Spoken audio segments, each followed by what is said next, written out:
titulada Políticas regulando libertades, en la que abordaremos cómo las políticas públicas y la acción normativa inciden y a veces también colisionan con el ejercicio de los derechos fundamentales.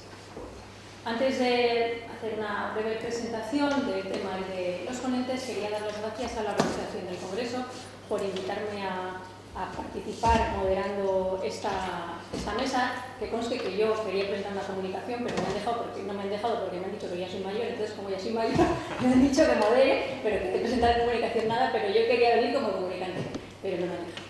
Pero no obstante, agradezco infinito que me permitan estar hoy aquí moderando esta mesa con estos ponentes tan brillantes.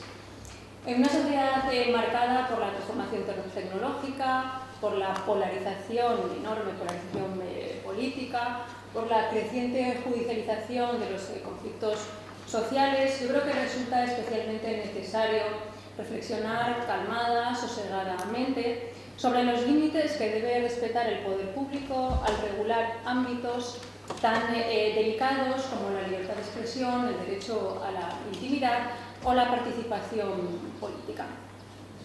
Para ello, contamos con 5 ponentes que nos ofrecerán miradas complementarias desde el derecho laboral, el derecho constitucional, el derecho penal y la filosofía jurídica, abordando cuestiones como el discurso del odio, la desobediencia civil, el control empresarial en el entorno digital, la protección penal de menores en el entorno tecnológico o las restricciones a la comunicación política en periodos electorales. Estoy segura de que sus intervenciones nos invitarán a pensar de forma crítica sobre el papel del derecho como garantía y también a veces como límite de las libertades. Sin más dilación, comenzamos con el primer ponente, que es Pablo Pareja Ferrer, graduado en Ciencias Políticas y Derecho por la Universidad Miguel Hernández y máster en Derechos Fundamentales por la UNED. Actualmente es becario FPU del Ministerio de Ciencia, Innovación y Universidades en el área de Filosofía del Derecho de la Universidad Miguel Hernández, donde desarrolla su tesis doctoral sobre el discurso del odio. Ha sido investigador visitante en la Universidad degli Studi di Palermo y es autor de diversas publicaciones académicas centradas en el derecho a la libertad de expresión y sus límites, entre ellas un capítulo sobre legislación de memoria democrática y un artículo sobre el tratamiento del discurso del odio por parte del Tribunal Europeo de Derechos Humanos. Quiero decir, y eso lo he dicho a ellos, que nuestros ponentes, todos ellos tienen currículums amplísimos, brillantísimos y simplemente lo que les estoy mostrando aquí es un extracto brevísimo que me ha costado, la verdad, extractar teniendo en cuenta los currículums que atesoran todos ellos. Bien, pues Pablo Pareja Ferrer en su intervención reflexionará sobre el difícil equilibrio entre el combate al discurso del odio y la protección al derecho de la libertad de expresión. Muchísimas gracias, Marta. Bien, muy buenos días a todos y a todas. No quisiera comenzar sin antes agradecer públicamente al Comité Científico y Organizador de la Asociación de Jóvenes Investigadores e Investigadoras en Derechos Humanos la organización de este congreso y, por supuesto, la aceptación de mi intervención. Bien, uno de los fenómenos que recientemente parecen estar ocupando mayores esfuerzos por parte de los juristas es el fenómeno del discurso de odio. La expresión pública de rechazo y de aversión y la intención de que en otros también nazca ese sentimiento de rechazo y aversión dirigido hacia colectivos sociales. Conviene recordar que el elemento colectivo es indispensable en la identificación del discurso de odio, representa un evidente desafío para cualquier comunidad política. Si el fin de toda comunidad política es alcanzar un bien común, ¿cómo es posible alcanzar dicho bien común si en el seno de esa sociedad se odia? Si una parte odia a la otra. O reformulada esta pregunta, también puede ser, expresada de esta siguiente forma. ¿Cuál es el umbral de conflicto social que una sociedad puede tolerar para que la cohesión social necesaria se mantenga sin que ponga en peligro la propia viabilidad de dicha sociedad? Este es, a mi juicio, el principal problema que representa el discurso de odio.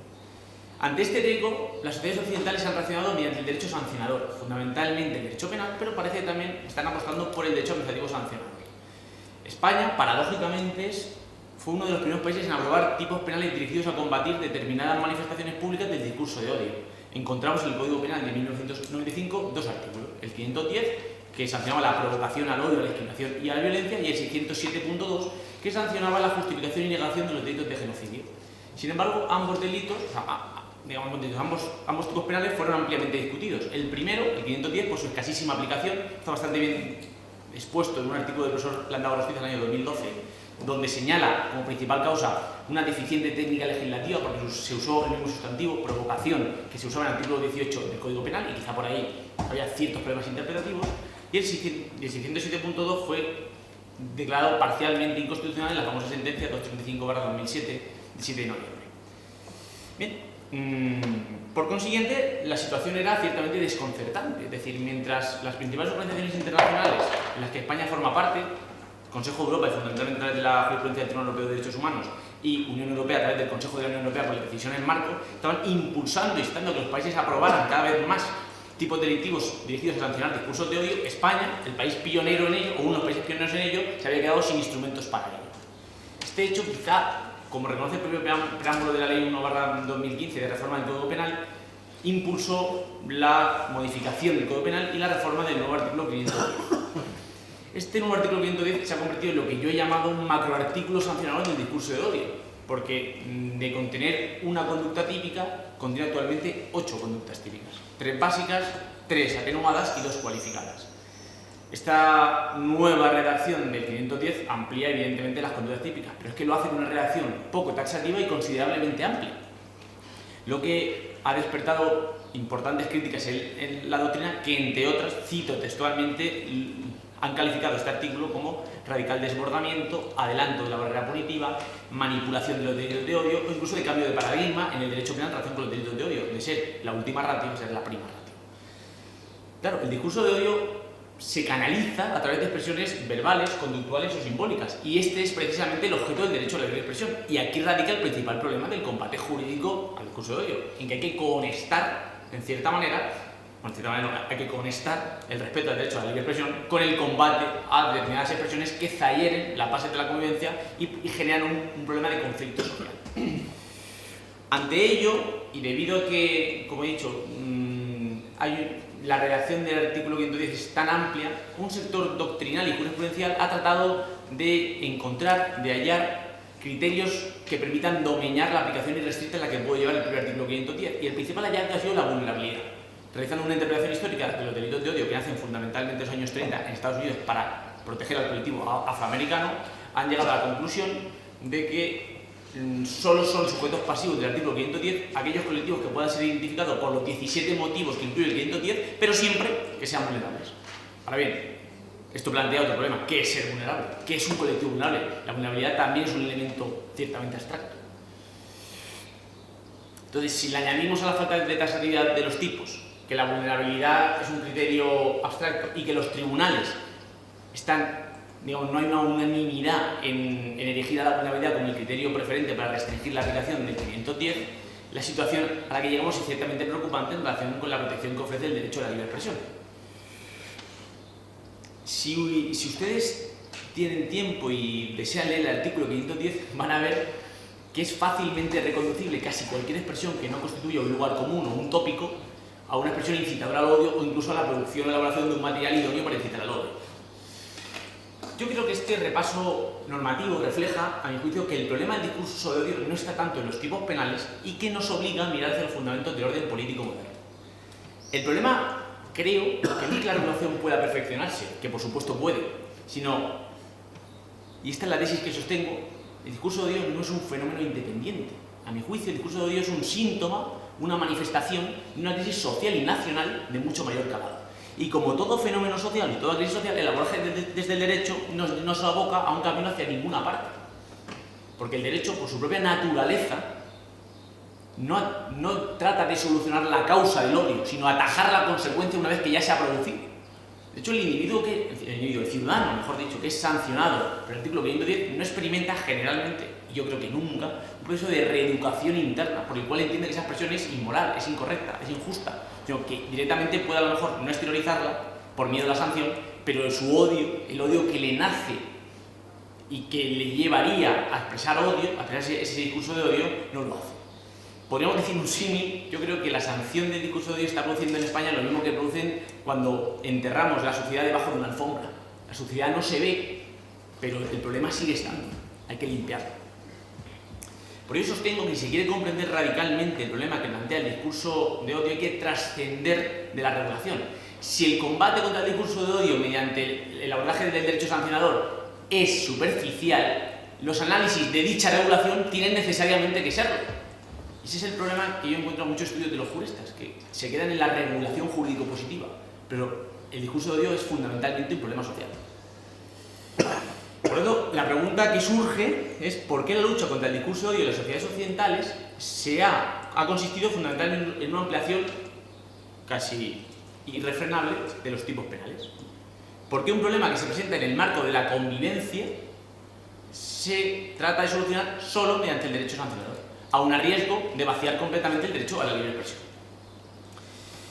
Aun a riesgo de no desarrollarlo completamente y en aras de ajustarme al tiempo y por supuesto citando al maestro de un compañero mío, un compañero aquí de mesa, el profesor Silva Sánchez sostiene una tesis que me parece muy relevante, que señala que las sociedades postindustriales, entre las que estamos nosotros actualmente insertos, han destruido lo que él llama todo mecanismo de control social diferente al derecho. Y ello ha supuesto someter al derecho a cargas que no puede soportar, como es retrotraer el iter criminis hasta procesos de sancionar la antesala de la antesala de un hecho ilícito. Es decir, se sanciona la producción de un material idóneo para incitar al odio, que a su vez el odio deberá ser idóneo para incitar a la violencia, que es el hecho ilícito. Porque el odio, recordemos, es un sentimiento. Bien, entonces, claro, ¿qué ha pasado aquí? Esa sería la opción. ¿Qué ha pasado aquí? Pues a mi juicio, lo que ha pasado es que las relaciones se han juridificado.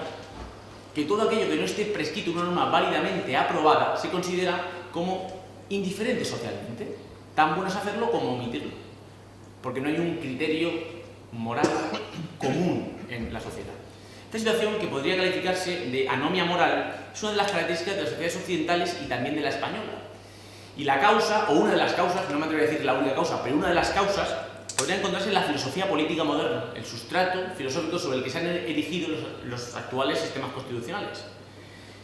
El liberalismo moderno parte de una concepción del ser humano autosuficiente, individual, autónoma, autorreferencial, y concibe la sociedad como un producto del individuo que cristaliza en un Estado, que desde Hobbes hasta Locke tiene su fundamentación, su justificación en el respeto a la autonomía de la voluntad. De hecho, en Hobbes es evidentemente claro. Hobbes apuesta por un leviatán, por un Estado autoritario, con la condición de que eso se elija cuando los individuos, el Estado de naturaleza, decidan formar parte, consientan ceder todos los poderes a ese leviatán. Por tanto, la fundamentación, la justificación de ese Estado es la autonomía de la voluntad de los individuos que ceden voluntariamente sus poderes, sus libertades. Desde esta óptica, la única relación posible entre individuos es la que posibilita la ley, que es erigida como el único instrumento con legitimidad para exigir acciones en el terreno público. El modelo de Estado que auspicia el liberalismo moderno es el Estado neutral, antiperfeccionista, y como ha puesto brillantemente el profesor Cruz Prado, sienta las bases para la desmoralización social. Por ello se mira con extrañeza, incluso con suspicacia, cualquier posicionamiento ético en el ámbito público. De ahí que pueda entenderse fácilmente por qué Kelsen, en un libro Esencia y Valor para la Democracia, señala que la democracia demanda una neutralidad axiológica, ejemplificando el comportamiento de excelente demócrata en la actuación de Poncio Pilatos en el juicio a Jesucristo. Sea el buen demócrata para Kelsen. Esta desmoralización del espacio público contribuye a la despersonalización de los miembros de la comunidad y abre camino a la exaltación de las diferencias, puesto que esto que supone el despliegue de la libertad individual. De esta forma, el papel de la política se reduce a un instrumento moderador, canalizador de las diferencias a través de la ley. Y nada más que eso. No es posible, pues, hablar de proyectos comunes ni de metas colectivas, pues ello supondría hablar de un sujeto colectivo, es decir, de una nación. Y es paradigmático que el abandono del elemento nacional se contraponga a la propia realidad de la vida social. El liberalismo propugnó la creación de estados separados, y los estados están compuestos por individuos que necesitan de otros para convivir. Entonces, evidentemente, en el caso de los niños pequeños nos damos cuenta que ha sido viable nuestra vida por la colaboración de nuestros padres. Fundamentalmente, al principio, incluso cuando somos bebés, gracias a la madre casi exclusivamente, cuando necesitamos del otro para convivir. Y sin embargo, esta realidad es ocultada, obviada por el liberalismo y nos está conduciendo a un callejón sin salida, porque se asume esta concepción del ser humano ideológica y real, mientras un modelo de organización política fragmentada en estados conduce a los seres humanos a tratar de establecer relaciones sin mediaciones ni restricciones ni de tiempo ni lugar, como si formaran parte de una comunidad universal. Aquí está la gran contradicción, a mi juicio, del liberalismo moderno. Entonces, por tanto, el camino para el desarrollo está servido. Esta radical separación entre individuo y sociedad era inconcebible en la filosofía política moderna, tal y como se presentaba sobre todo en el pensamiento de Aristóteles. En ella se concibe al ser humano como un ser social por naturaleza, un ser que necesita del otro para convivir. Esta necesidad es la que permite afirmar que solo mediante el concurso con los otros podemos alcanzar los bienes humanamente perfectos, el bien común. Y para alcanzar el bien común es necesario que una sociedad. Y para una sociedad, ¿qué es necesario? Un ethos, una forma determinada de vivir. Por tanto, la política se concibe como esa actividad integradora, creadora de un ethos, una determinada forma de vivir, con un objetivo común, alcanzar ese bien común que trasciende de la individualidad. Y que, como precisamente es humanamente perfecto, trasciende de nuestro propio yo, porque nosotros somos imperfectos, necesitamos de nosotros. Sin duda, entre los ciudadanos había diferencias, y las sigue habiendo, pero esas diferencias se ponían al servicio de la comunidad.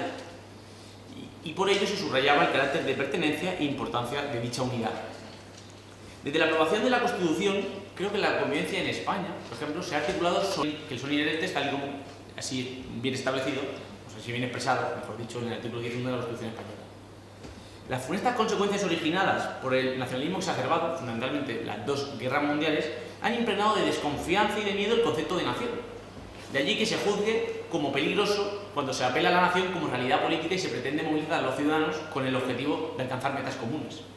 En estos casi 50 años, a mi juicio, y esta es una tesis que sé que es polémica, la sociedad española ha convivido de espaldas a su realidad nacional. Esto está presente, por ejemplo, en un libro que he terminado leyendo aquí, es un libro de José María Marco, que se llama Después de la Nación, donde subraya que en estos casi 50 años de convivencia nacional hemos vivido de espaldas a la realidad nacional. De ahí que pueda entenderse cómo los partidos independentistas periféricos apelan permanentemente a la nación catalana, nación vasca, nación gallega, pero no reivindicamos el concepto de nación española, quizá también por el uso espurio que le dio el franquismo a este concepto.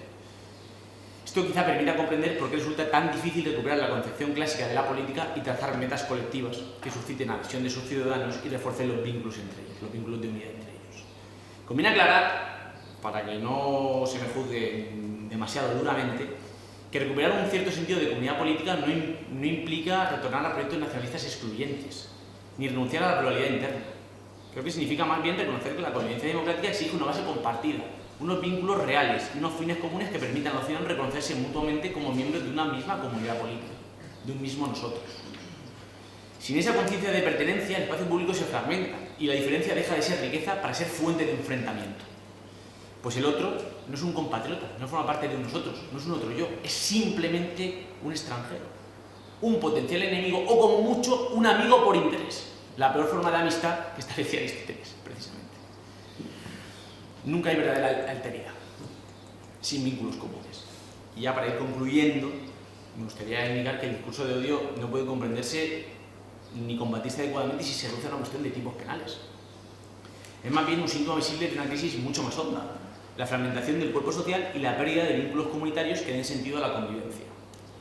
El recurso al derecho sancionador, en lugar de fortalecer la vida común, puede convertirse en un atajo que maquille el conflicto pero no lo resuelva, que es lo que a mi juicio está pasando actualmente. En el fondo, lo que está en juego es nuestra concepción del ser humano y del orden político. Si seguimos concibiéndonos como individuos autosuficientes, sin vínculos reales, todo lo que no sea relación contractual, mediante contrato, con los requisitos que la ley establezca, será juzgado como sospechoso. Frente a ello, creo que es urgente recuperar una visión relacional del ser humano y de la comunidad política, donde la diferencia no sea amenaza, sino posibilidad de enriquecimiento, y el derecho no sea un muro, sino que sea un puente. De lo contrario, creo que el discurso de odio no hará sino recordarnos, con su violencia larvada o explícita, lo que hemos dejado de ser, una comunidad de ciudadanos vinculados por algo más que el respeto de la ley. Muchas gracias.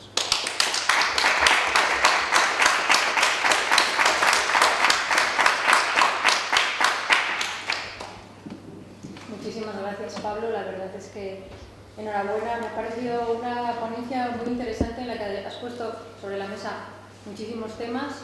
El primero de ellos, una cosa que la verdad es que incluso los que no nos dedicamos al derecho penal ni a nada que tenga que ver con esto, conocemos y sabemos cómo es el uso y el abuso del derecho penal, del derecho sancionador, para regular las relaciones sociales, cuestión que da para un debate muy amplio, pero es que además de eso has realizado una propuesta, yo creo que muy valiente y muy acertada, sobre la que luego, si les parece, pues podremos debatir, porque yo creo que podemos dejar las preguntas para el final del conjunto. Muchísimas gracias, Pablo. Interviene a continuación Francisco Fernández Perales, investigador predoctoral en el área de Derecho Penal de la Universidad Pompeu Fabra, bajo la dirección del profesor Jesús María Silva Sánchez. Su tesis doctoral, que ha sido distinguida con becas de investigación en instituciones como el Max Planck Institut de Friburgo, se centra en la desobediencia civil como posible causa de exclusión de la antijuridicidad y del injusto penal. Es autor de numerosas publicaciones científicas y ha sido galardonado con premios en distintos congresos y jornadas académicas. Su trayectoria destaca también por su experiencia internacional y por sus aportaciones en traducción y difusión de obras clave en filosofía penal. Su comunicación plantea un análisis original y yo me atrevería a decir que bastante provocador, ahora lo veremos, sobre la posibilidad de reconocer un derecho a la desobediencia civil desde una teoría republicana de los derechos humanos. Sin más, doy la palabra.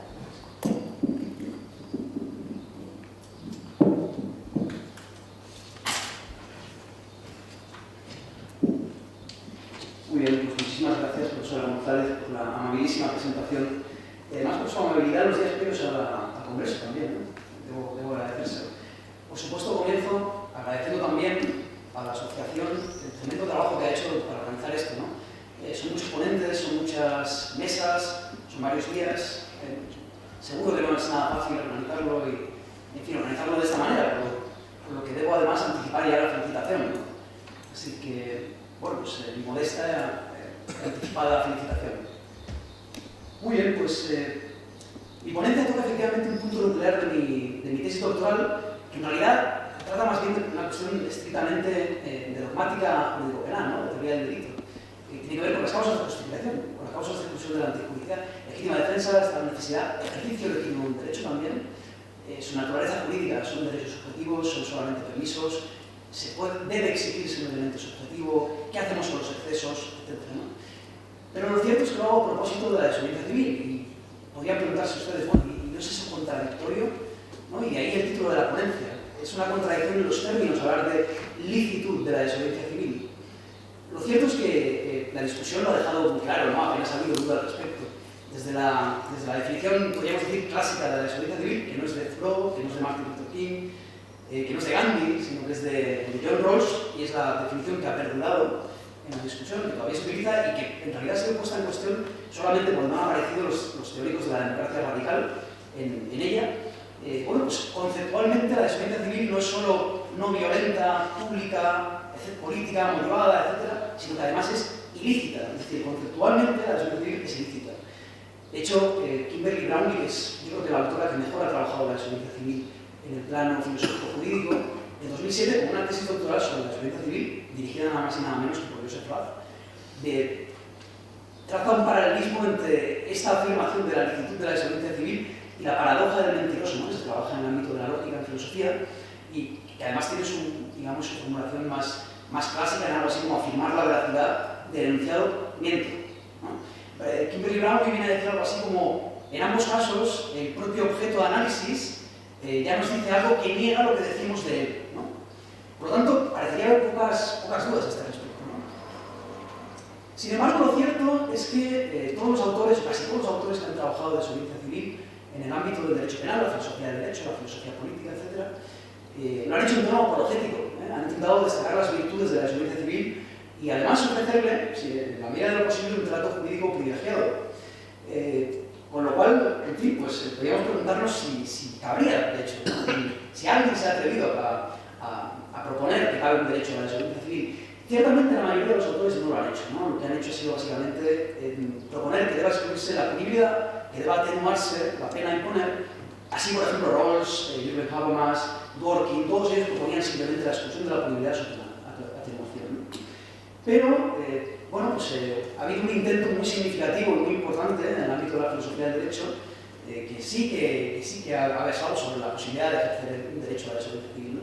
Que ha sido el jurista, el filósofo del derecho alemán, Ralph Dreyer, ¿no? En los años 80 publica 3 artículos importantísimos sobre esta cuestión y propone una solución mucho más provocadora que la mía, que en realidad, como verán, bueno, pues no diría que es engañosa, pero desde luego yo voy a negar que exista un derecho a la desobediencia civil, me parece que sí que hay una contradicción en los términos.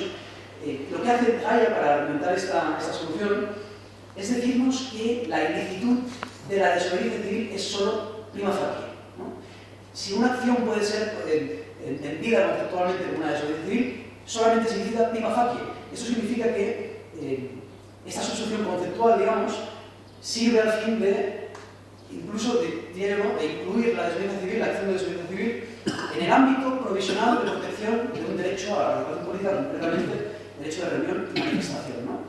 Lo que ocurre es que en los casos de desobediencia civil, dice Dreyer, claro, se produce una colisión de derechos necesariamente, ¿no? Los derechos de los afectados por la protesta, pensemos por ejemplo en unos activistas ecologistas que se introducen en una granja, ¿no?, para protestar contra el maltrato animal y, bueno, pues despliegan pancartas, se paralizan la actividad, etc., ¿no? En ese caso se está infringiendo un límite externo, y esto ya anticipa qué teoría de los derechos es la de Dreyer, ¿no? Lo explicaré con más detalle. Por lo tanto, al infringir un límite externo representado por el tipo de allanamiento, el tipo de daños, el tipo que se realice, que se infrinja, bueno, pues lo que hay que hacer es ponderar derechos. Si prepondera el derecho de manifestación, estaremos frente a un derecho a la desobediencia civil. Lo dice en estos términos, ¿no?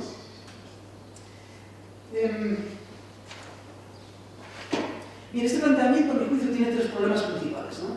El último de los cuales me parece el más relevante, el más interesante en esta ocasión, pero voy a mencionarlos todos porque me parece que además están interconectados entre ellos, ¿no? El primer problema es que, y eso tiene alguna conexión con la ponencia de Pablo, el primer problema es que lo que hace Dreyer aquí es plantearnos una especie de falso dilema, ¿no? Nos viene a decir que la desobediencia civil, el concepto de desobediencia civil, es algo así como un recurso heurístico para distinguir entre las acciones lícitas e ilícitas y, diría yo, presumiblemente punibles, ¿no? Porque estamos hablando de la infracción de un tipo penal y de la, digamos, averiguación de si esa conducta, pese a infringir un tipo penal, está justificada, ¿no? Y yo creo que aquí llega al tiro, y además nos lo pone muy difícil a quienes pensamos que el concepto de desobediencia civil en realidad tiene su capacidad de rendimiento en el ámbito de la exclusión de la punibilidad, ¿no? Por lo tanto, desaprovecha esa oportunidad. El concepto de desobediencia civil solo sirve para distinguir entre licitud e ilicitud, y yo creo que tiene que servirnos para distinguir los 3 ámbitos, ¿no? Ilicitud no punible e ilicitud punible, ¿no? Este es el primer problema que yo destacaría. El segundo es que incurre en el mismo problema en el que incurren, yo diría que la gran mayoría de los autores, de nuevo, hasta la aparición de los teóricos de la democracia radical en esta discusión, ¿no? Es esa distinción entre el concepto y la justificación de la desobediencia civil, ¿no? A mí me parece que esta operación es errónea. Lo que están haciendo es algo así como utilizar como objeto de referencia de un juicio de justificación elementos conceptuales que dan cuenta parcialmente del resultado de este juicio de justificación. Este podría parecer en realidad un problema que puede solucionarse, digamos, un problema más bien, un defecto lógico del planteamiento, pero tiene mayores problemas. Lo cierto es que podríamos incluso pensar que son intercambiables los elementos de una cosa y la otra, ¿no? Los elementos conceptuales y los elementos del juicio de justificación.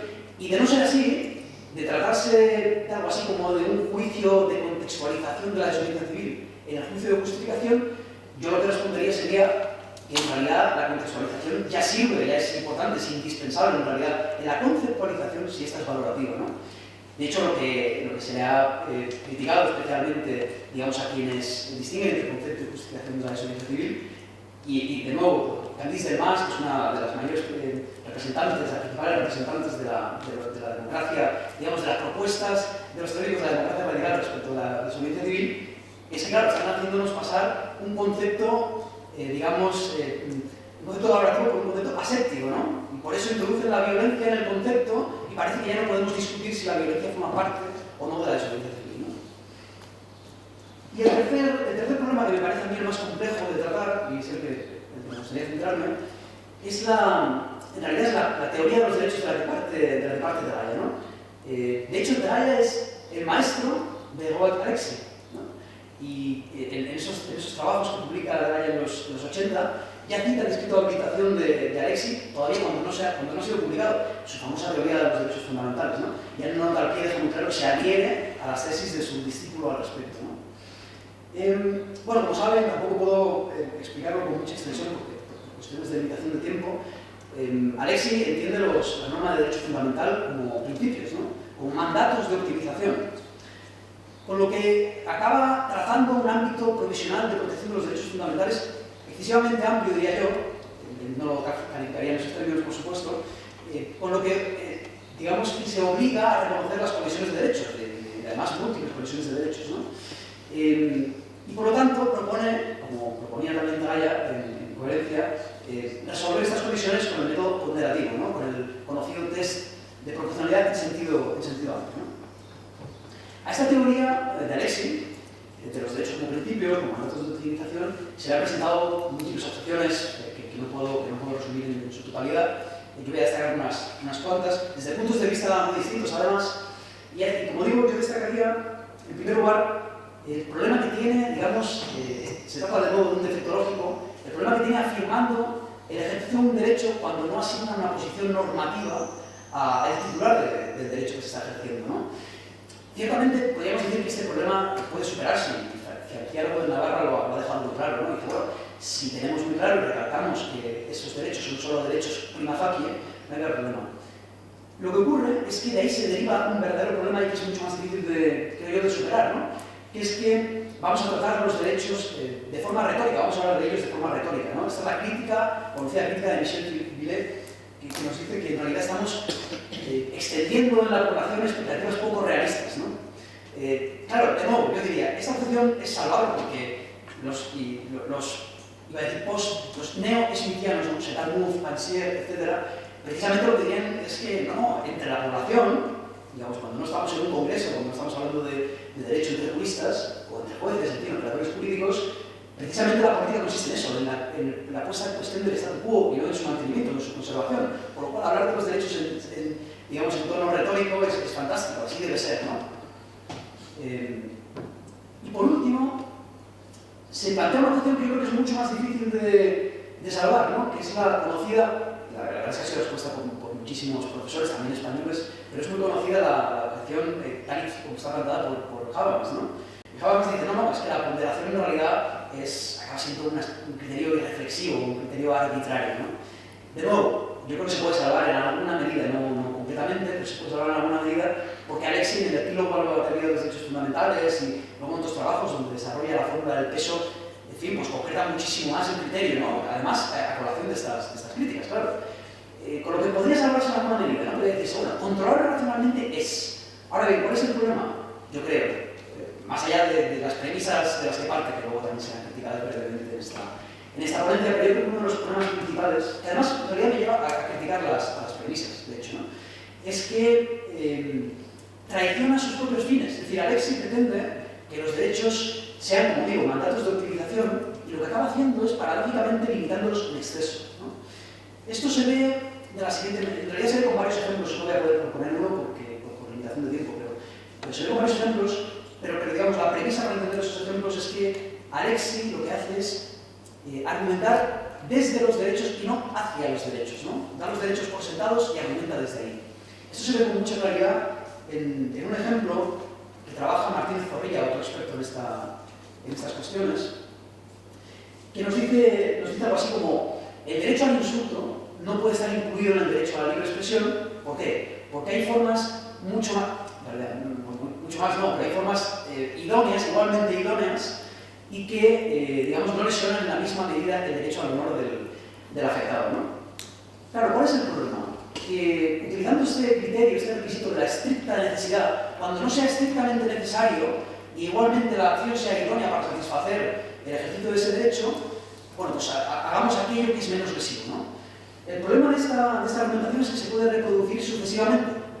Y esa no es la intención de Alexis, ni de Trajan, ni de nadie que sostenga una teoría de derechos conflictivista como esta, pero realmente no puede objetarse, digo que es difícilmente salvable esta objeción.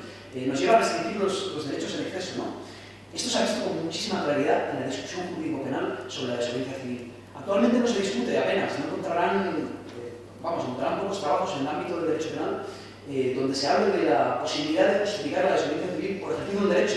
Se está trabajando solamente en relación con el estado de necesidad, porque en realidad estamos haciendo el mismo juicio que hacía Traya, que podría hacer Alexi, en fin, podría hacer cualquier partidario de la teoría conflictivista de los derechos, ¿no? Eso es un grave error, a mi juicio, porque no está teniendo en consideración que estos derechos tienen una naturaleza material completamente distinta. Volvamos al ejemplo de los granjeros, ¿no? La acción directa de los granjeros de impedir que se maltraten animales, esa acción sí regula las características, digamos, de una acción de necesidad. Se puede enjuiciar en un caso de estado de necesidad. Cumpla o no cumpla con los requisitos, ¿no? Se justifique o no se justifique. La acción de desobediencia civil es una acción que ya conceptualmente está vinculada al ejercicio de un derecho de participación política, de reunión, manifestación, etc. No puede verse como un caso de estado de necesidad, donde no se cumplen los requisitos, ¿se entiende? Porque estamos partiendo, en realidad, digamos, de modo distinto a Alexi y los partidarios de su tesis, estamos argumentando hacia los derechos y no desde los derechos, ¿no? Claro, estas distinciones entre la naturaleza material de derechos estructuralmente distintos, podríamos decir, solo se puede realizar desde una tesis que no parta exclusivamente de la libertad negativa, en términos de Isaiah Berlin, ¿no? Alexi, efectivamente, y esto también lo ha tocado Pablo en buena medida, Alexi es un partidario de la libertad negativa a la Hobbes, ¿no? Y de hecho yo creo que son muy justas algunas críticas, injustas con el liberalismo, algunas críticas que se le han dirigido a Alexi como liberal, ¿no? Porque en realidad son críticas que se tienen que manejar, que se tienen que dirigir como críticas a una epistemología cartesiana, a un liberalismo hobbesiano. Pero en realidad Locke, de hecho Hobbes, se ha discutido que Hobbes verdaderamente sea un autor, un precursor del liberalismo, ¿no? Y en realidad los autores de los que difícilmente puede decirse no sean liberales, por ejemplo Locke, ya distinguen completamente y además, digamos, apartándose de la tesis hobbesiana entre libertad natural y libertad civil, ¿no? Pero como Alexi, de la medida en que Alexi sí acepta esa idea de la libertad natural, una libertad, digamos, que se expande tanto como para producir múltiples conflictos de derechos, no es capaz de explicar la diferencia entre esos derechos que beben del concepto de libertad negativa y aquellos derechos que más bien promueven libertad positiva, ¿no? ¿Quién sí puede hacerlo? A mi juicio, quienes parten de una teoría coherentista de los derechos, ¿no? Porque parten de que los derechos, entre ellos, guardan una sintonía, guardan una coherencia, ¿no? Una armonía. Podría decirse incluso que los derechos, su reconocimiento va dirigido o tiene una dirección común. Esto en ningún caso nos lleva digamos, a afirmar que solamente puede ser coherentista un comunitarista, ¿no? En realidad la libertad positiva fue primero reivindicada por los propios liberales, digamos, por Kant, ¿no? Por el propio Locke. A Berlin, quien le irrita más es precisamente Kant, ¿no? Esa idea de la libertad racional, que no es una libertad natural, no es una libertad agonista como la que él promueve, sino es una libertad, digamos, que tiene que ser explicada por quien sí la comprenda, ¿no?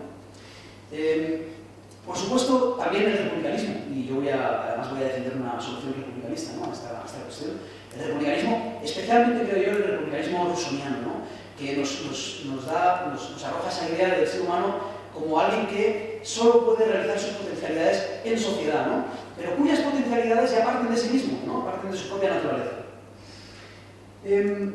Por lo tanto, digo que estos tres modelos, digamos, el comunitarista, el liberal y el republicano, los tres pueden explicar ambas clases de derechos, pero, como dice Tomás de Domingo Pérez, maestro de Pablo, además, yo cito el suyo y cito el mío, lo explica perfectamente, yo creo que da en el clavo.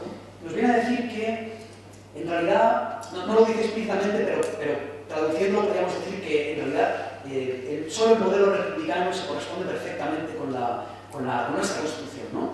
Dice Tomás de Domingo algo así como: tras un movimiento pendular, ¿no? Tras el colectivismo que lleva a los totalitarismos en la Segunda Guerra Mundial, se produce una reacción lockeana, ¿no? Derechos individuales, derechos naturales, reivindicados frente al Estado, y esto digamos que arrojaría la sospecha, podemos decir, de que en realidad lo que hay en la Constitución es solamente liberalismo lockeano, pero no. Dice Tomás de Domingo Pérez, lo que ha dado lugar a los derechos fundamentales entendidos como se entiende en nuestra Constitución y en la Ley Fundamental de hoy es una síntesis entre ambas cosas, ¿no? Por eso él propone entender los derechos fundamentales como poseedores de una doble dimensión, una dimensión individual, de bien individual, y una dimensión institucional, ¿no?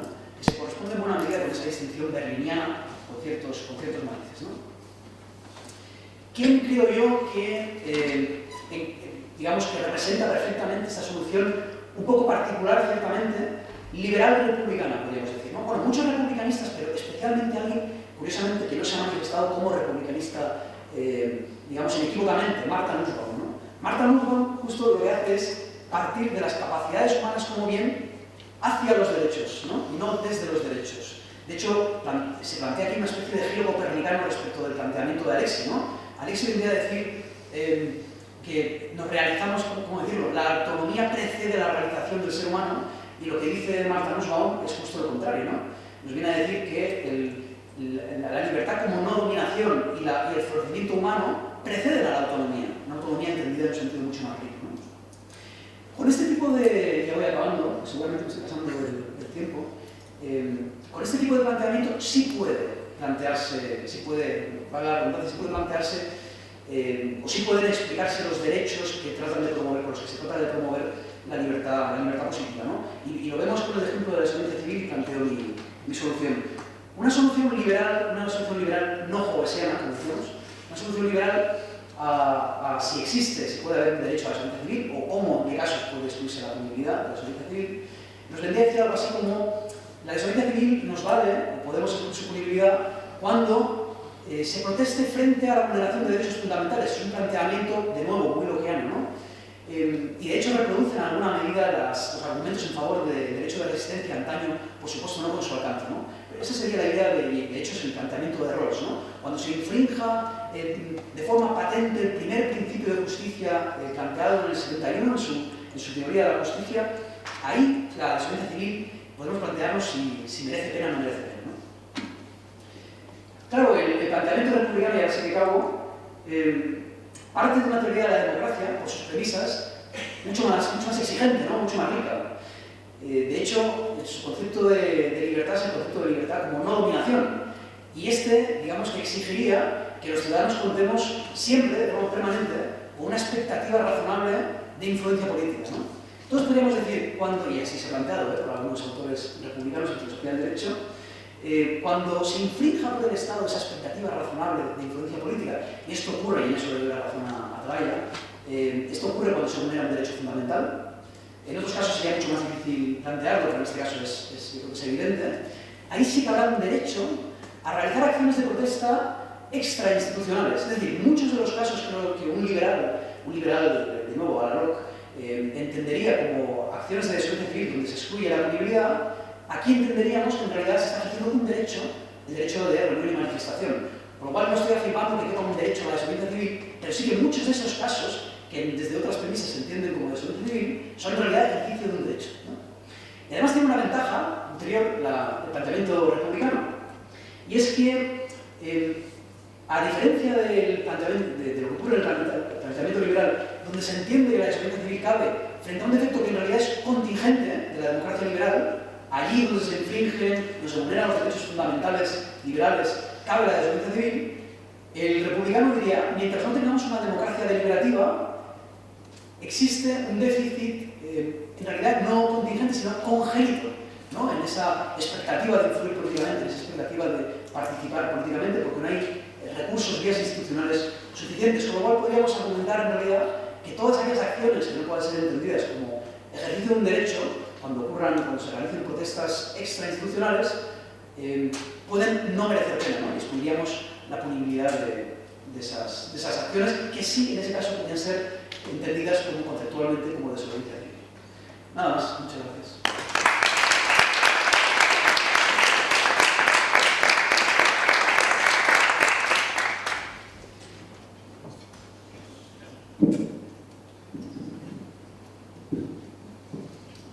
Muchísimas gracias y nuevamente enhorabuena por esta brillante ponencia. Yo creo que en ello estamos todos de acuerdo. Yo no soy especialista, igual que me pasaba con Pablo, en esta rama del derecho, pero sin duda encuentro puntos muy interesantes y aplicables, yo creo que a todas las ramas del derecho, también al principio tributario, que es el mío, porque al final nosotros también trabajamos con derechos fundamentales y todo lo que se está diciendo, bueno, pues también resulta aplicable, como diría, a muchas de las cuestiones con las que nosotros trabajamos decir, por esa concepción tan coherente de los derechos fundamentales y por este cuestionamiento del modelo punitivo y esta interpretación más próxima, yo creo que a lo que es la justicia sustantiva. Muchísimas gracias. Vamos con el siguiente ponente, que es Roberto González Alae, doctorando en Derecho en la Universidad Complutense de Madrid y secretario del Instituto de Derecho Parlamentario de dicha universidad. Es profesor colaborador de Derecho Constitucional en centros adscritos a la Universidad Complutense y a partir del próximo curso también en ESA. Ha sido egresado del Centro de Estudios Políticos y Constitucionales, revisor en la Revista de las Cortes Generales y está acreditado como abogado por el Ministerio de Justicia. En su intervención abordará un caso reciente de especial interés, yo creo. Las restricciones a la comunicación política en el periodo electoral a raíz de una resolución de la Junta Electoral Provincial de Madrid, como les explicaré ahora, que ordenó la retirada, si no me equivoco, de unas lonas con contenido político en las elecciones europeas de 2024. ¿Sin más? Sí, claro.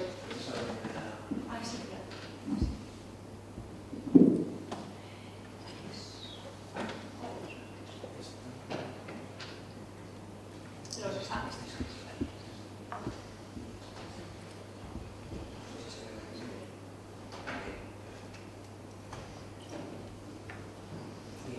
Bueno, comienzo primero agradeciendo a la organización que me permita participar en este congreso, ¿no? Que está siendo la verdad muy interesante, con ponencias de mucho nivel. También a la moderadora que con su presentación tan amable y, como he dicho el compañero también en los días previos, con mucha atención que nos ha prestado. Y bueno, sin más, empiezo con mi ponencia. Como veis, lo he ilustrado con una imagen que está ahí en la pantalla, quizá un poco provocativa, pero enseguida se va a entender. Todo viene a colación de precisamente un caso que se produjo en la convocatoria electoral al Parlamento Europeo durante el pasado 2024. Bien, y comienzo justificando el porqué de esta ponencia. La comunicación política normalmente tiene una percepción negativa en muchos casos, como que se trata de artimañas de los partidos políticos para engañar a la gente, bien, y de esta manera ya enseguida podría alguna de las personas que nos está escuchando pensar, bueno, me pongo ya en una posición defensiva porque estamos en un congreso de derechos humanos y usted me va a hablar de comunicación política cuando eso es una cosa que no me interesa nada porque es perversa, ¿no? Y vengo a defender precisamente que el ejercicio de la comunicación política en realidad forma parte de un elemento esencial de cualquier democracia. Y esto tiene que ver precisamente porque, hablando ya de derechos concretos y como tendré oportunidad de profundizar posteriormente, tiene relación directa precisamente con el derecho a la libertad de expresión, que ya precisamente, por ejemplo, el compañero Pablo nos ha hablado muy bien de algunos elementos de este derecho, y también con los derechos de participación política. Bien, por tanto, vemos que ya la comunicación política tiene que ver precisamente con elementos esenciales de cualquier democracia representativa, ¿no? Y también vengo un poco a reivindicar que debemos vigilar también desde, en este caso, desde el derecho constitucional y de la normativa electoral, el cumplimiento también de las garantías en este sentido, ¿no? Por tanto, como he dicho, voy a hablar de todo esto utilizando como ejemplo este caso. Bien, empiezo ya justificándome que me da completamente igual si digamos, la reclamación viene de un partido, si el perjudicado ha sido otro partido. Bien, intento hacer un análisis jurídico de este caso simplemente a modo ejemplificante. Bien, seguramente se podrían encontrar algunos casos que afecten a otros partidos y que tengan el mismo valor, ¿vale? Utilizo este caso simplemente porque es un caso reciente, desde el año pasado, y creo que contiene elementos que nos van a servir para ver cuáles son algunos de los problemas que se plantean con la aplicación de la normativa electoral, como vamos a ver. Bien, entrando ya directamente al caso, voy a contextualizar qué es exactamente lo que ocurrió. Bien, en Madrid se colocaron dos lonas, que son las de las imágenes, bien, en dos distritos de la ciudad de Madrid. Esto ocurrió el 30 de abril de 2024, ¿vale? Señalo la fecha por motivos que se van a entender enseguida. Esta lona, como se puede entender, es una crítica, digamos, a una gestión, en este caso del gobierno regional, ¿vale? La gestión que tiene que ver con la época de la pandemia, ¿bien? Y digamos que el 30 de abril un partido político de la oposición coloca esas lonas con la particularidad de que se había convocado elecciones al Parlamento Europeo con anterioridad, es decir, concretamente el 1 de abril, ¿vale? Por tanto, estábamos en periodo electoral, aunque no tuviera nada que ver con la actividad política, en este caso en la Comunidad de Madrid, lo que motivó la intervención de la Junta Electoral que explicaré a continuación. ¿Qué es lo que ocurre a continuación? He de señalar una cosa que no tiene mucho que ver con el procedimiento electoral, pero creo que es reseñable porque refleja ya una voluntad de represión que me parece que es importante, y es que antes de la intervención incluso de la Junta Electoral ya hubo una intervención de 2 agentes de la policía que fueron a retirar una de las lonas, interpusieron una denuncia contra una de las comunidades de vecinos donde tenían colocada la lona, precisamente para ordenar la retirada de la lona en base supuestamente a una infracción de la ordenanza municipal de publicidad. ¿Bien? La comunidad de vecinos hizo caso omiso y por lo tanto la lona continuó ahí unos días más, pero esto lo señalo, insisto, simplemente para que quede claro que ya había, digamos, cierto sentimiento en contra de la presencia de estas lonas por parte de las autoridades. ¿Bien? A continuación, ¿qué es lo que ocurre? El partido afectado, en este caso, el que gobernaba en la Comunidad de Madrid, interpone una queja ante la Junta Electoral de Zona, en primer lugar, solicitando la retirada de esas lonas porque entiende que al estar en periodo electoral se está incumpliendo, en este caso, el 53 de la LOREG, que es precisamente el artículo que impide la celebración de actos de campaña o el uso de propaganda electoral fuera del periodo de campaña electoral que está regulado bien en la ley electoral. Ahora, más adelante, comentaré un poco las particularidades de este artículo, simplemente estoy contextualizando. Esta queja se admite por parte de la Junta Electoral de Zona, es recurrida por el partido que colocó las lonas y la Junta Electoral Provincial reafirma la decisión de la Junta Electoral de Zona y por tanto ordena la retirada definitiva de esas lonas, decisión que no es recurrida ya más veces por el partido que protagoniza este hecho y por tanto definitivamente se retira. Bien, también de nuevo en relación a lo que no tiene que ver estrictamente con el procedimiento electoral, señalar que la gente que intervino para denunciar a la comunidad de vecinos, posteriormente, unos meses después, se le abrió un expediente precisamente porque se entendía que había tenido una actuación arbitraria, lo cual también ya nos da alguna señal de lo que fue su intervención, ¿no? ¿Qué argumentos utiliza la Junta Electoral Provincial para la decisión de ordenar la retirada? ¿Bien? En primer lugar, dice que en aplicación literal del artículo 53 de la LOREG, estos carteles suponen un claro ejemplo de propaganda electoral porque pretenden, persuadir al elector de que no entregue su voto al partido, que considera responsable de la gestión que se está criticando. ¿Bien? Y lo califica de una propaganda de clara connotación electoralista, ¿no? Emite, esta valoración la Junta Electoral Provincial. Además, señala posteriormente que la libertad de expresión no está en juego en este caso. Bien, utiliza una argumentación un poco extraña a mi modo de ver, puesto que señala en este argumento que el artículo 53 se divide en 2 partes. En la primera parte, según esta decisión de la Junta Electoral Provincial, sí que se respetaría la libertad de expresión, pero en la segunda parte, que es la que se aplica a este caso, porque es aquellos casos de propaganda electoral que se llevan a cabo antes del periodo de campaña electoral, en este caso dice la Junta Electoral que no se está afectada a la libertad de expresión, ¿vale? Porque esto era uno de los argumentos precisamente del partido recurrente. Y por último, dice que ante la alegación del partido recurrente de que, bueno, aunque haya una convocatoria electoral, de ámbito europeo, esto se trataba de política regional, la Junta Electoral Provincial dice, esto afecta a cualquier convocatoria electoral incluso. Bien, entonces, esto hay que señalar que hay un precedente que se produjo en el año 2019. La Junta Electoral Central, que es la que sienta doctrina, tuvo que hacer una instrucción interpretativa de este artículo con motivo de que en el año 2019, seguramente lo recordaréis, coincidieron varias convocatorias electorales al mismo tiempo, porque se habían convocado por un lado las generales para el mes de abril y en el mes de mayo había autonómicas y municipales. Bien, por tanto, como en 2 meses se iban a producir esos comicios electorales, en un momento dado, el final precisamente del procedimiento electoral de las generales se solapaba con el principio de las siguientes elecciones, de las municipales y algunas de las autonómicas. Y entonces la Junta Electoral Central, ¿qué es lo que dijo? Que este artículo, el 53, se tenía que interpretar de manera que se considerase propaganda electoral solo aquella que afectase a aquel proceso electoral al que se esté refiriendo.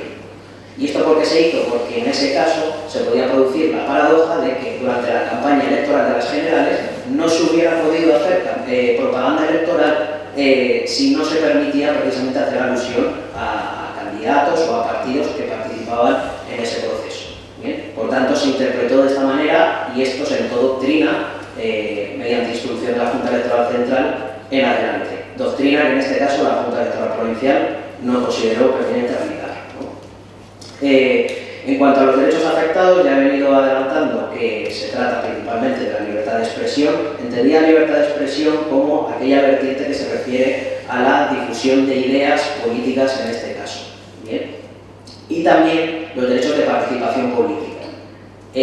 Como dice, por ejemplo, la profesora Leire Burguera, dice que la comunicación política debe ser garantizada precisamente para que los derechos de participación política sean plenamente efectivos. ¿Y esto por qué? Porque, de nuevo acogiéndome a este caso, afecta nada menos que a las labores de oposición, por ejemplo. En este caso se trata de, independientemente de si se está de acuerdo con el mensaje o no, se trata ni más ni menos que una labor de oposición en la que un partido de la oposición precisamente está, digamos, exigiendo que el partido que gobierna rinda cuentas sobre una determinada gestión.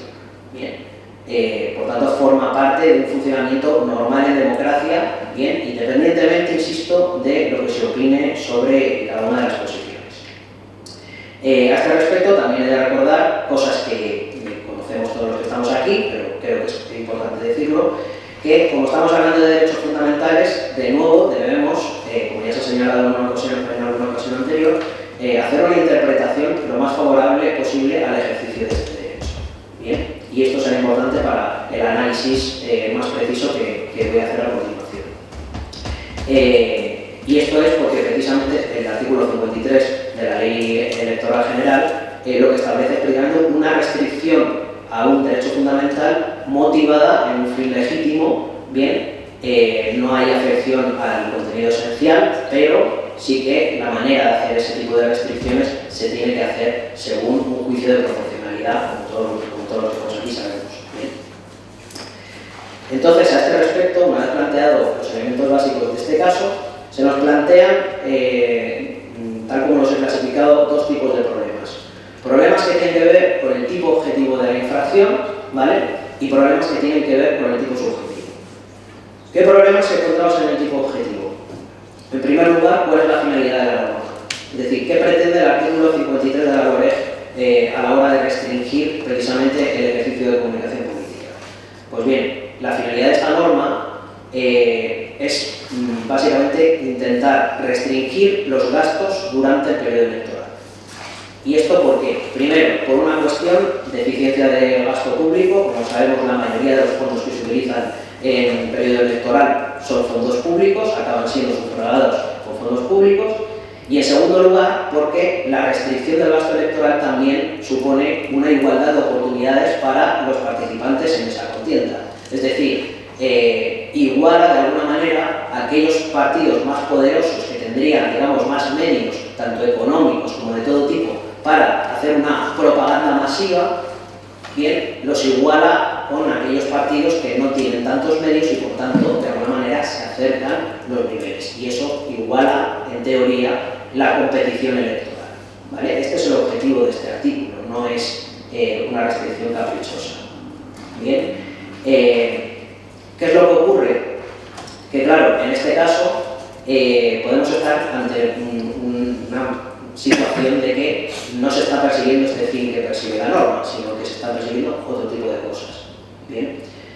Por tanto, aquí tenemos un problema de tipo objetivo en el sentido de que esta aplicación de la restricción no coincide, o al menos aparentemente no coincide con esta finalidad de la norma, porque aquí hay una colocación de unos carteles que no se están sufragando con fondos electorales, sino se está sufragando con fondos de un grupo parlamentario, en este caso, y por tanto no tendría demasiado sentido aplicarlo según esta finalidad. Bien. Por otro lado, otro problema de tipo objetivo que nos encontramos es precisamente el concepto de propaganda electoral. Como este artículo lo que dice es no se puede hacer ni actos de campaña ni propaganda electoral cuando estemos fuera de la campaña electoral regulada en la ley, debemos entender entonces primero qué es propaganda electoral. Y a este respecto nos encontramos con que hay una relación inversa entre el concepto de propaganda electoral y el, digamos, el ejercicio favorable de los derechos fundamentales implicados. De manera que cuanto mayor sea el concepto de propaganda electoral que utilicemos en la interpretación, más restringidos estarán los derechos fundamentales afectados.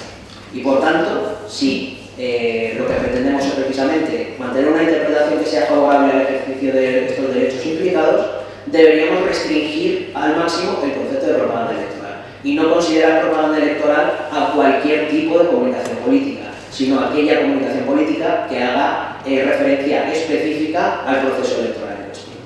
Bien, esta interpretación restrictiva del concepto de propaganda electoral sería el más adecuado precisamente al digamos, ejercicio favorable, más favorable a los derechos fundamentales implicados. Bien.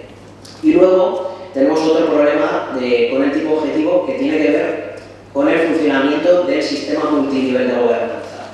Es decir, si admitimos, según esta interpretación que utiliza, por ejemplo, la Junta Electoral Provincial, que digamos, cualquier convocatoria electoral, independientemente de qué nivel de gobernanza esté afectado, es suficiente como para restringir la comunicación política, de alguna manera, cada vez que haya un comicio electoral, estaremos suspendiendo toda la actividad política de otros niveles de gobernanza. Bien, visto con este caso, se convocan unas elecciones al Parlamento Europeo y en un Parlamento regional, al menos una parte de la actividad política no se puede ejercer porque puede verse restringida la comunicación política al considerarse propaganda electoral. Entiendo que no tiene demasiado sentido que estamos hablando, insisto, del derecho a la participación política, en este caso el ejercicio de los representantes del pueblo, bien, que se ve afectado por unos comicios electorales que no tienen absolutamente nada que ver con el nivel de gobernanza del que estamos hablando. En este caso, el ámbito regional de Madrid es el que estamos hablando. Bien. Por tanto, bastaría que, como sabemos, se ha convertido en algo frecuente que haya periodos electorales, porque hay adelantos electorales, si no hay elecciones municipales, hay autonómicas en algún sitio, si no son al Parlamento Europeo, las generales, que se pueden adelantar, etc. Estaríamos entonces cada 2 por 3, digamos, restringiendo o ya directamente suspendiendo parte de los derechos de representación política. Bien, por tanto, pasando ya a los problemas de tipo subjetivo, y ya termino, nos encontramos con 2 problemas de tipo subjetivo. En primer lugar, claro, que se considere propaganda electoral debería implicar que se haga una referencia directa a candidatos que se presentan o a partidos que se presentan. Como vemos en los carteles, no hay absolutamente ninguna referencia ni a candidatos, ni a partidos, ni a programas políticos de ningún tipo. Bien, por tanto, el tipo subjetivo en este caso, digamos, es difícil de encontrar en el caso que nos ocupa. Y por otro lado, el otro problema de tipo subjetivo es que en este caso, para el partido recurrente, para, digamos, defenderse, ha tenido de alguna manera que reconocer la condición de participante en las elecciones al Parlamento Europeo. Y me explico por qué. Porque entra en juego la legitimación en el procedimiento electoral. Claro, los sujetos que están legitimados para recurrir ante la Junta Electoral son solo aquellos que participan en el proceso electoral que está convocado.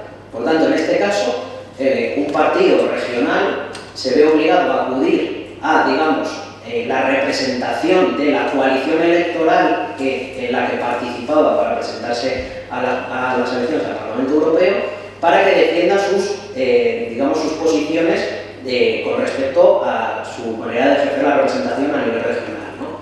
Por tanto, de alguna manera, ya se está exigiendo que se reconozca que efectivamente soy parte de este proceso electoral para defender precisamente que no estoy participando en este proceso electoral mediante el acto de propaganda que he utilizado, ¿no? Por tanto, ya concluyendo, debo decir que ya había señales previas a todo el procedimiento que implicaban un riesgo de arbitrariedad por parte de ciertas autoridades. La motivación de la Junta Electoral Provincial, aparte de ser, digamos, escasa, ignora la doctrina de la Junta Electoral Central, además niega la afección a derechos fundamentales, cosa que, digamos, es contrario también a la propia doctrina de la Junta Electoral Central y al propio artículo, al propio tenor literal del artículo 53 de la LOREC.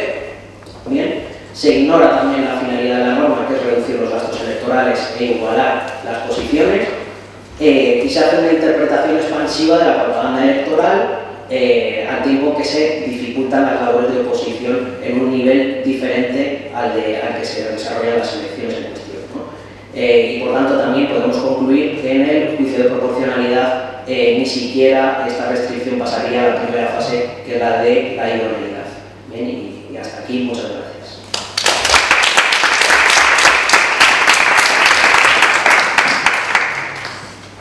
Muchísimas gracias, Roberto. Ha sido una ponencia magnífica y la verdad es que me encantaría poder tener un poco de debatir algunas de las cosas que nos ha estado contando, ya que yo creo que tanto yo como todos nosotros conocíamos este caso, pero no con este detalle, pero lamentablemente vamos fatal de tiempo, entonces tengo que presentar ya sin solución de continuidad al siguiente ponente, que es Miguel Ángel Díaz Araujo, juez sustituto en el Tribunal Superior de Justicia de Asturias, con experiencia en una amplia variedad de órganos jurisdiccionales, incluyendo juzgados de pericia sobre la mujer, de instrucción y de lo penal.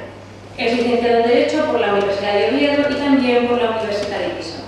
Ha ejercido como abogado y asesor jurídico especializado en Derecho Constitucional, Civil y Penal, y su trayectoria judicial ya ha generado resoluciones destacadas, como la sentencia reconocida por su novedosa aplicación del abuso de derecho en el ámbito del beneficio de la justicia gratuita. Su intervención abordará un tema de enorme actualidad y, por qué no decir, de enorme sensibilidad también, como es la protección penal frente a los delitos de inducción al suicidio, autolesiones y trastornos de la conducta alimentaria a través de las tecnologías de la información y la comunicación. Sin más,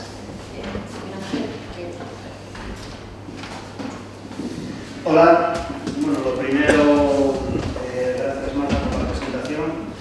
En cuanto al currículum, puede ser el más humilde de los que están en esta mesa. Las personas que han hablado aquí son personas extremadamente brillantes con un currículum académico bastante impresionante, al igual que los que concurrieron previamente. Así que nada, vamos a pasar con mi ponencia. En primer lugar,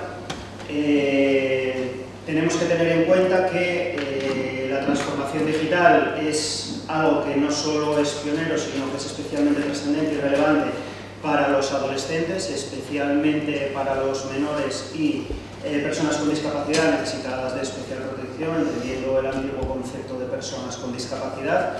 En este sentido, además, también hay un impacto de género tremendamente importante, porque la Asociación Médico-Legal de los Médicos de Familia, la Asociación General Española, determina que entre el 4,1% y el 6,4% de las personas que sufren un trastorno de la conducta alimentaria son mujeres, mientras que solo el 0,3% de las personas que sufren este mismo trastorno son varones, son hombres, con lo cual estamos hablando de que casi el 90% de las personas que sufren un trastorno alimentario, en este caso, son mujeres, con lo cual hay un impacto de género importante. ¿Cuál es la influencia de las TICs, que en realidad es el objeto propio del estudio de la presente tesis? Pues bueno, básicamente pues la creación de un contexto sociológico de vidas perfectas, cuerpos perfectos, realizados a través no solo de las plataformas de TikTok, de Instagram, Facebook en su momento, canales privados como WhatsApp o Telegram en el que se generan una serie de foros de debate donde se llevan a cabo pues, retos acerca de la alimentación que se debe seguir, determinados medicamentos que se tienen que tomar para adelgazar, monitores de carácter personal para seguir una dieta, entrenadores personales, etc. Creo que todo esto es conocido por todo el mundo. Entonces la tesis lo que se basa es no solo en analizar cómo la inducción, tanto al suicidio, a las autolesiones y los TCAs, que no deja de ser, digamos, una vertiente derivada de lo que es una autolesión del propio cuerpo, porque muchas veces está asociado a que la persona, que generalmente es una mujer que lleva a cabo un trastorno de la conducta alimentaria, es una autolesión que se produce respecto de su propio cuerpo como una necesidad de control, ya puede ser de un peso y que además puede estar a veces muy influenciada por otros ámbitos. En este sentido, además estamos hablando de personas de entre 12 y 30 años, a veces ya no son tan adolescentes, con independencia de que la madurez intelectual cada vez, entiendo desde mi punto de vista que a nivel biológico evolucionan antes, pero a nivel intelectual evolucionan quizás más tarde, y no solo ya es una consonancia de que estén más arraigados a sus padres y a sus madres durante bastante más tiempo, sino que a nivel personal y emocional evolucionan más tarde de lo que podían evolucionar pues, nuestra generación o los antecesores de la mía propia, que yo soy del 85, quizás soy algo mayor que muchos de mis compañeros y más joven que algunos de los que están un poco más por detrás. En este sentido, vemos como además dentro de los retos virales que se han realizado, muchos de ellos son la ballena azul, que todos lo conocéis, quizás fue el más famoso porque fue el que se inducía directamente al suicidio de las personas, donde un administrador generaba una serie de retos que finalmente acababan con el suicidio de la persona. Otro que es muy clásico, de hecho yo en mi adolescencia lo pude haber vivido, como era el blackout, evidentemente de aquellas no había el nombre inglés que se le pone ahora, que era la producción de la asfixia hasta el desvanecimiento de la persona. En el momento, por mi adolescencia, la moda era poner las manos en el cuello, estrangulando a una persona hasta que, porque yo lo vivía en ese momento, hasta que se desmayaba, y en el momento que se desmayaba se reanimaba, evidentemente, con las consecuencias médicas que pudiera tener, incluso hasta derrames cerebrales, o que, porque no llegaba el oxígeno al cerebro en el tiempo, digamos, prudente, podía acabar con algún tipo de tara o deficiencia mental. El año pasado, por ejemplo, en Huelva, en el instituto, apareció el reto del Superman, en cuya virtud el reto consistía básicamente en el que una persona simulaba hacer el vuelo de Superman, que todos conocemos, de hecho se acaba de estrenar ahora mismo una nueva película de Superman, mientras que presuntamente los compañeros de clase iban a sujetarle para que evidentemente no se cayese al suelo, y en el último momento llegaban incluso hasta retirar los brazos, provocando lesiones, algunas de carácter grave, respecto de los menores en el instituto. En este sentido, también podemos ver cómo el reto del Momo tiene ya un carácter más asiático. Se llevaba a cabo una serie de envíos de mensajes donde había caricaturas siniestras y donde también se le llevaban a cabo determinados retos que en muchas circunstancias podían acabar con el suicidio. ¿Cuáles son, digamos, la confluencia perfecta para poder llevar a cabo estas actitudes por una parte del delincuente, por otra parte de la víctima? El delincuente, al fin y al cabo, vemos que generalmente suele ser una persona extremadamente controladora. Evidentemente, en su inmensa mayoría son casos de personas bastante mayores de edad, no se andan en el margen de los 18 o de los 30 años, sino que suelen ser edades bastante más avanzadas. Tienden a buscar perfectamente a las víctimas en el sentido de a través de foros, personas que sufren bullying, que ya no solo ya es esa falta de capacidad emocional y de madurez emocional que ya va arraigada a la propia evolución biológica y cerebral de la persona, sino que además ya parten de problemas propios dentro del instituto, personas que no son escuchadas o que no son aceptadas por los compañeros del instituto, que sufren bullying cuando es algo bastante más drástico, cuando tienen problemas en casa. También hay personas que ya sufren el trastorno de la conducta alimentaria y que además caen presa, porque son presas fáciles para este tipo de foros. Entonces ya vemos cómo existe una manipulación psicológica. Esta manipulación psicológica, que muchos conoceréis como el grooming digital, tiene una serie de fases o digamos una serie de modus operandi. En primer lugar, como ya os he comentado, es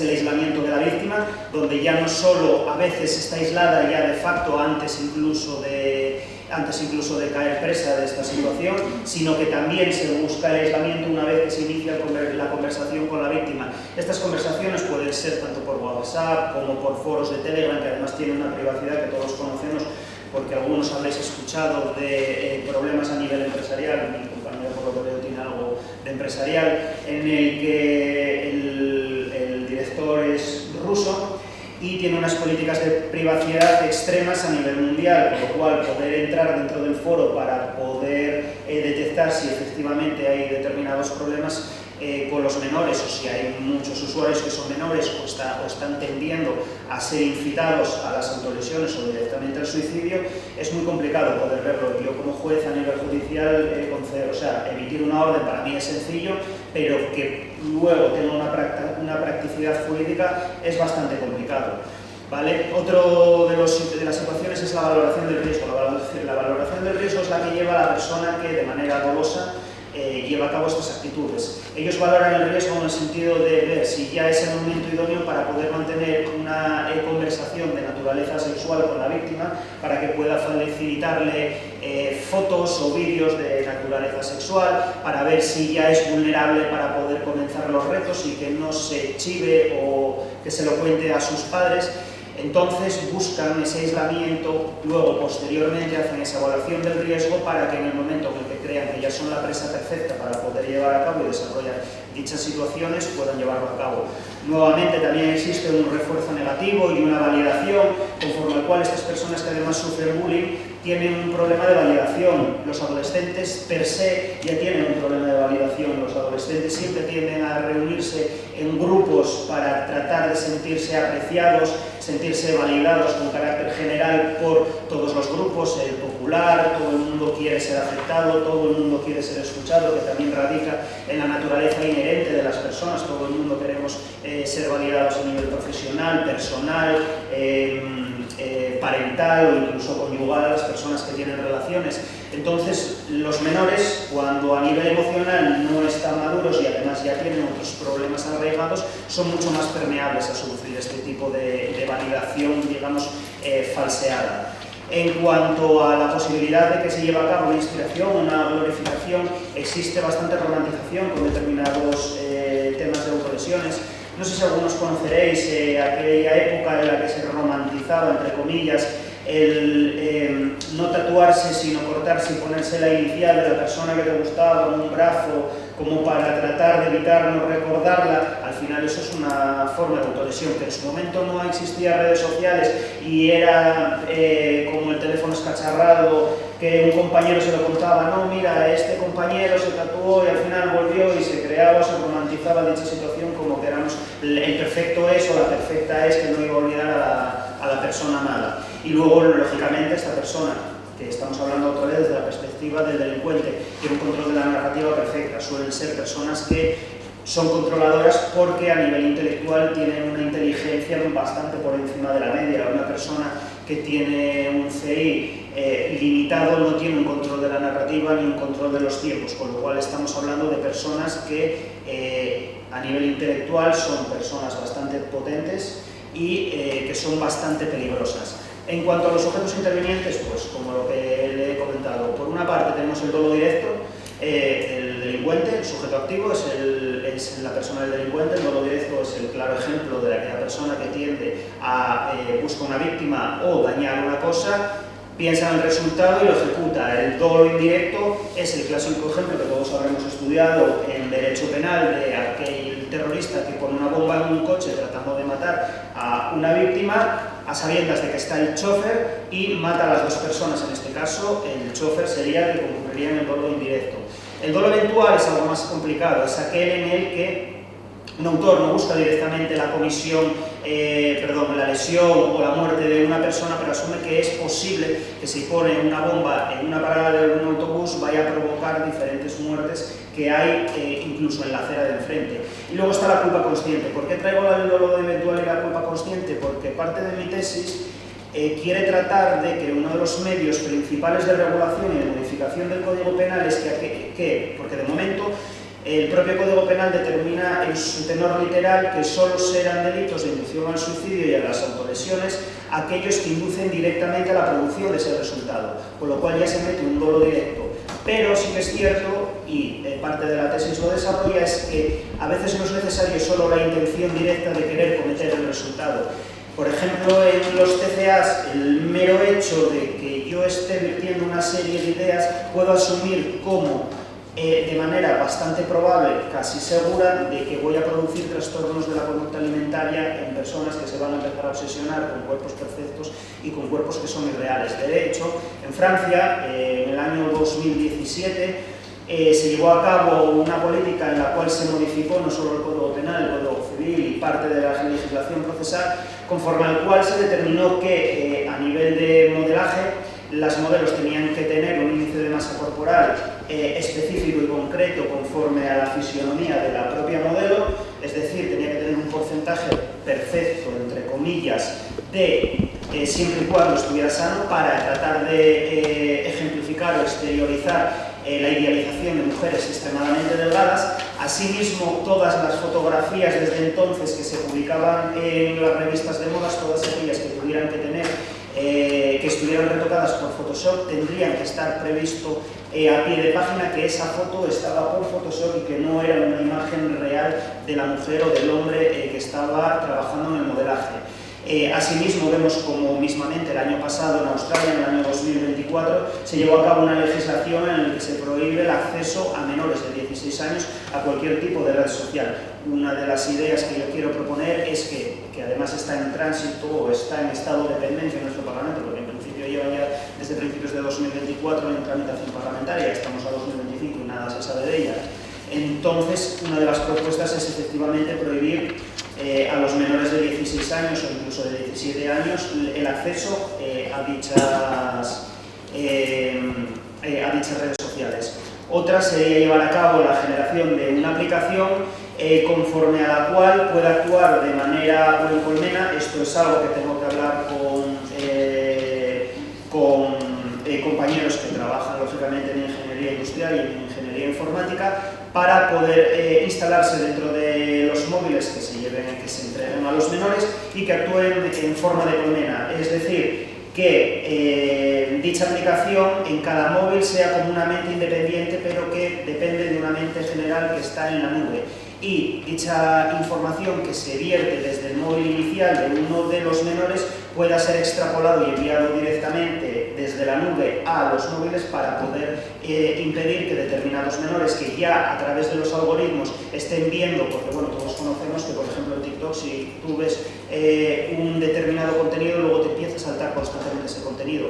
Si ese contenido puede ser peligroso, perjudicial para la vida o la integridad física o la salud mental del menor, que haya saltado desde la nube y que prohíba el contenido a todos los menores que ya están viendo de manera reiterada e insistente dicho contenido.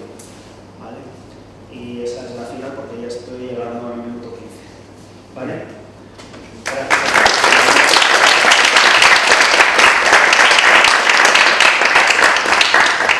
Muchas gracias, Miguel Ángel, por ajustarte también al tiempo y por esta brillantísima exposición sobre la que, lo mismo que en el caso anterior, lamento no poder parar ni debatir, pero es que vamos a perder tiempo, tenemos que ir al ayuntamiento. Entonces, voy a presentar a la siguiente ponente que cierra nuestra mesa redonda, Raquel Freire Mansilla, que es responsable jurídica y del área de RT en el Instituto Nacional de Ciberseguridad de España, el ICIBE. Es abogada colegiada en el Ilustre Colegio de la Abogacía de León desde hace más de 15 años, es directora de seguridad habilitada por el Ministerio de Interior y además es doctoranda en la Universidad de León en el ámbito de Derecho del Trabajo y de la Seguridad Social. Su investigación se centra en la prueba digital en el proceso laboral y precisamente hoy nos va a hablar de un tema fundamental como es la protección del derecho a la intimidad y la privacidad del trabajador en el uso de dispositivos proporcionados por la empresa. Muchas gracias a los organizadores del Congreso y a Marta por su presentación y su acogida. Bueno, tiene una presentación que si no se puede proyectar porque tenemos pues, escasez de minutos, pues bueno, lo procedo como tal. El tema que os traigo es el control que hace el empresario, no solamente en la empresa privada, sino también en las organizaciones institucionales públicas sobre los dispositivos que son entregados por parte de la parte empleadora a los trabajadores. Todos nosotros, o la mayor parte de nosotros, prestamos servicios en organizaciones públicas donde trabajamos con dispositivos que nos facilita la organización, sea la Universidad de León, sea en mi caso el INCIBE, o cualquier tipo de empresas. ¿Puede la parte empresarial controlar lo que hace el trabajador con los dispositivos empresariales que les son facilitados? Pues bueno, la respuesta no es ni sí ni no. Voy a desgranarlo porque hay jurisprudencia ya a nivel europeo, a nivel nacional, que se aplica tanto en cualquier parte del Estado español y también a nivel europeo. Si bien es cierto que la parte empleadora cuenta con la prerrogativa o ese derecho que tiene el artículo 20 del Estatuto de los Trabajadores a poder controlar a los trabajadores, por otro lado encontramos con el artículo 18.1 y 18.4 de la Constitución española, donde se garantiza el derecho a la intimidad y a la privacidad de cualquier ciudadano español. Asimismo, a partir de 2018, cuando se publicó la Ley Orgánica de Protección de Datos y de Garantía de los Derechos Digitales, el artículo 87.3 garantiza que para que haya un protocolo de intervención de los dispositivos tiene que haber un consenso y una generación de ese protocolo con la Federación de los Trabajadores. Así las cosas, en España, para ser breve, contamos con una sentencia que fue dictada por el Tribunal Supremo el año pasado, el 6 de febrero, que es la sentencia 225 de 2024, en la cual participó como ponente Ángel Blasco Benítez.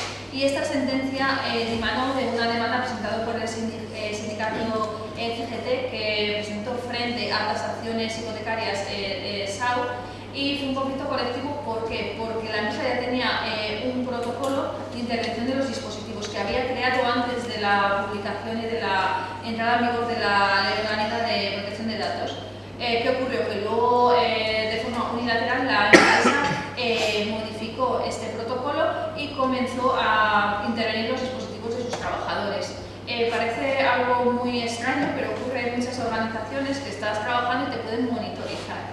Esto podría llegar a ser válido. ¿Qué ocurre? Aquí se demandó y se declaró nulo ese protocolo y se prohibió que se hicieran esas prácticas. ¿Por qué? Porque se vulneró el artículo 87.3 de la Ley Orgánica de Protección de Datos. ¿Por qué? Porque no se había consultado ni se había consensuado un documento con la representación de los trabajadores.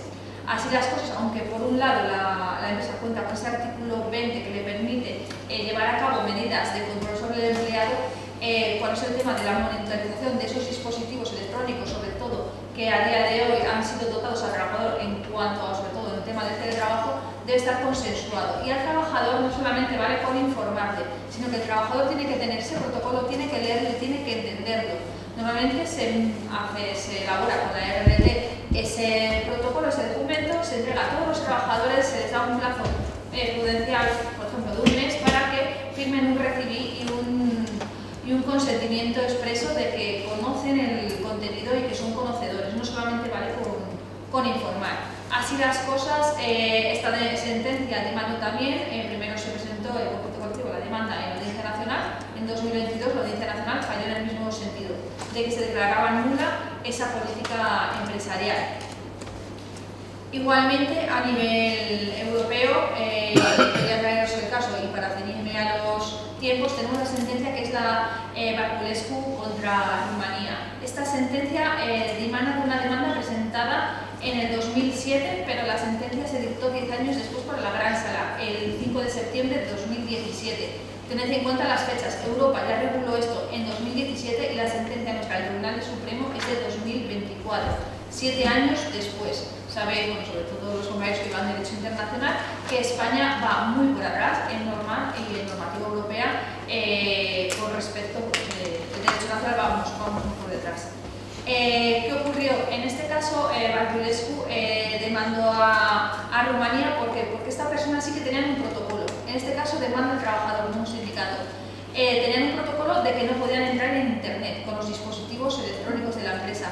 ¿Qué ocurrió? Que él, a través de su correo de Yahoo, que era el correo de la empresa, contactó con su prometida, se iba a casar, y contactó también con su hermano. Se mandaron correos electrónicos. ¿Qué ocurrió? El fallo de la sentencia del Estado Nacional, en este caso de Rumanía, fue en contra del trabajador, porque se decía que se habían transgredido la normativa laboral. En ese caso, la empresa había accedido a los correos electrónicos. ¿Qué ocurrió? Demandó ante el Tribunal Europeo de Derechos Humanos y dijo que hubo una vulneración del artículo 8 del Convenio Europeo de Derechos Humanos. Ese artículo nos dice que existe un derecho al respeto a la privacidad familiar y personal, también a la correspondencia, aquí estamos hablando de correos electrónicos, y también al domicilio. En este caso, la sentencia fue favorable al trabajador y se dijo que cualquier Estado tiene que garantizar el derecho a esa privacidad, y los protocolos no solamente tienen que ser informados, tienen que ser perfectamente explicados. Voy a finalizar aquí y diciendo que estas normas se aplican a día de hoy. Esto es ley, es jurisprudencia, se aplica en cualquier Estado europeo, se aplica en nuestro país, en mi empresa, que es el sector público, es una empresa estatal, se aplica, existen estos protocolos y se aplica en cualquier lado. Estos protocolos siempre tienen que estar consensuados con la RLT y tienen que ser debidamente informados y que el trabajador firme ese recibo y que los entiende. En caso de que sean aplicados de forma unilateral por parte de la empresa, se estará redactando o aplicando un documento nulo con todas las responsabilidades que puede llevar aparejada también para la parte empleadora, teniendo en cuenta que puede existir incluso un delito de descubrimiento de revelación de secretos cuando entramos en el correo electrónico o en el WhatsApp del teléfono de la casa de un trabajador. Y sin más, de nuevo agradecer tanto a Marta como a los organizadores del Congreso pues, este excelente Congreso.